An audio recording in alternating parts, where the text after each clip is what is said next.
अभिषेक जी बताते हैं कि जब हमारी गाड़ी राजकोट से मनाली के लिए निकली तो हम 6 जने अपनी ट्रिप को लेकर बहुत ही एक्साइटेड थे।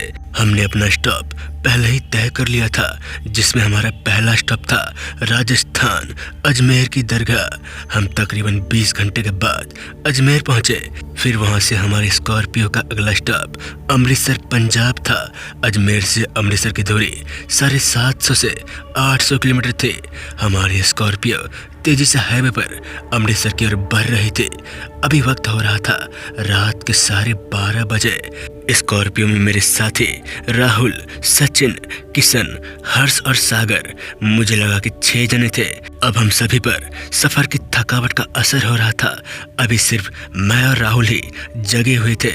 मैं गाड़ी ड्राइव कर रहा था तो वही राहुल फोन पर बिजी था और बाकी सब आराम से सो रहे थे।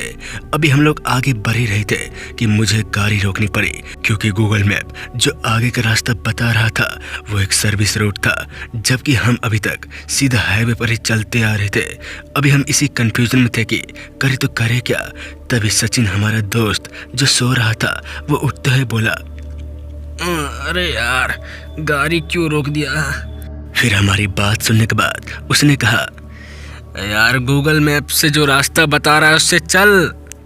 फिर मैं गाड़ी को हाईवे से उतारते हुए सर्विस रोड पर ले गया।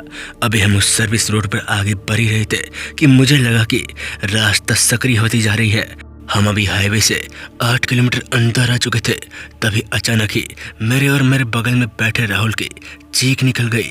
मैंने तुरंत ही ब्रेक लगाया और गाड़ी वापस हाईवे की तरफ मोड़ ली। हमारी चीख सुनकर हमारे बाकी के दोस्त भी उठ गए। वह सारे उठते ही हम दोनों से हमारे चीखने की वजह पूछने लगे, मगर मैं उन्हें नजरअंदाज करते हुए गाड़ी को भगाए जा रहा था। हम जल्दी ही वापस उसी हाईवे पर आ गए। हाईवे पर आने के बाद जैसे हमारी गाड़ी स्पीड ब्रेकर से ऊपर से गुजरी तो हमारी गाड़ी का बैलेंस बिगड़ गया और गाड़ी एक पत्थर से टकरा गई, जिससे मुझे लगा कि टायर फट चुका है। मगर मैंने फिर भी गाड़ी नहीं रोकी, जिसके बाद मेरे दोस्त चीखने चिल्लाने लगे थे। मगर मेरे पास अभी उन्हें कुछ भी समझाने का वक्त नहीं था। मैं तो बस पीछे पड़ी मुसीबत से पीछा छुड़ाना चाहता था। फिर काफी आगे जाने के बाद एक होटल टाइप का कुछ दिखा, जहाँ 3 ट्रक खड़े थे। हमने वहाँ गाड़ी रोकी। गाड़ी रोकने के बाद हमने अपने दोस्तों को सारी बातें बता दी। दरअसल हुआ कुछ यूं था कि जब हम उस सर्विस रोड पर गुजर रहे थे तब हमारे सामने से एक बिल्ली जैसा गुजरा। बिल्ली का नाम सुनते ही वो सारे हंसने लगे। इस पर मैंने उन्हें डांटा और कहा, पहले तो मेरी बात सुन ले। सुन। वो बिल्ली जैसा ही था, लेकिन उसका आकार कार से भी बड़ा था। उसका सर नहीं था और उसके सर से खून टपक रहा था, जिस वजह से मैंने गाड़ी वापस हाईवे की तरफ मोड़ ली। मगर वो हमारे पीछे आ रहा था।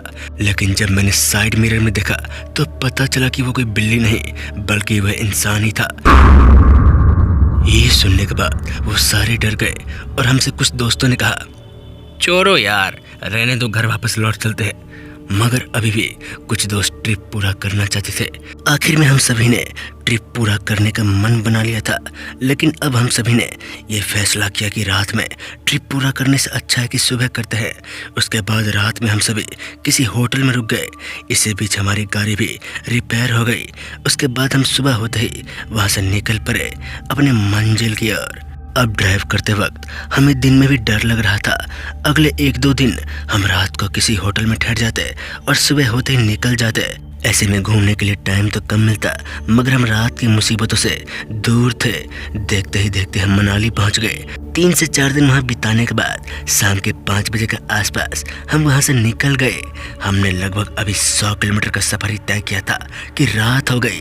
अब हम रात बिताने के लिए होटल तलाशने लगे, मगर आज शायद हमारी किस्मत ही खराब थी। आज हमें एक भी होटल नहीं मिली और जो मिली वो पूरी फुल थी। ऊपर से पूरा जंगली इलाका नजर आ रहा था। हम आगे बढ़ते बढ़ते काफी अंदर आ चुके थे, जहां हमें एक लंबी सुरंग नजर आई। हमें लगा कि शायद टनल के उस पार कोई होटल मिल जाए। ये सोचकर हम टनल में घुसे। अभी हम टनल के कुछ अंदर ही आए थे कि हमें जोर से चीखने चिल्लाने की आवाज सुनाई दी। वो चीख इतनी तेज थी मानो किसी औरत को कोई बुरी तरह से पीट रहा हो। उस औरत की चीख इतनी तेज थी कि हमारे कानों में दर्द होने लगे। अजीब बात तो ये थी कि वहाँ टनल के अंदर कोई भी नजर नहीं आ रहा था। मैंने गाड़ी की स्पीड बढ़ाते हुए टनल से जल्दी निकलने की सोची, लेकिन जैसे ही हमने टनल को पार किया तो एक बूढ़ी औरत सड़क के बीचों बीच खड़ी हुई नजर आई, जो हमें रोकने का इशारा कर रही थी। हम उसे नजरअंदाज करते हुए आगे निकल पड़े, लेकिन हम जैसे ही आगे बढ़े वो बूढ़ी औरत काफी तेज से चिल्लाई। उसकी वजह से हम लोग के कान से खून निकलने लगे। उसके बाद उस बूढ़ी औरत ने अपना हाथ खड़े खड़े आगे किया। हम कार की स्पीड काफी बढ़ा चुके थे, उसके बावजूद भी उसकी हाथ हमारे कार के बराबर चल रही थी, जिसके बाद हम काफी डर गए थे। उस रात हम जैसे तैसे करते हुए एक ढाबे के बगल में होटल में रुके, जहाँ मेरी तबीयत बहुत ज़्यादा खराब हो गई थी। फिर हम जैसे तैसे करके अपने घर तक पहुँचे। तो दोस्तों, अगर आपको कहानी अच्छी लगी तो हमारे चैनल को लाइक सब्सक्राइब शेयर कीजिए। मिलते हैं ऐसे डरावनी कहानी के साथ। तब तक के लिए जय हिंद, जय भारत। और दोस्तों, अगर आपके पास कोई कहानी है तो हमारे साथ ज़रूर शेयर कीजिए। जय हिंद।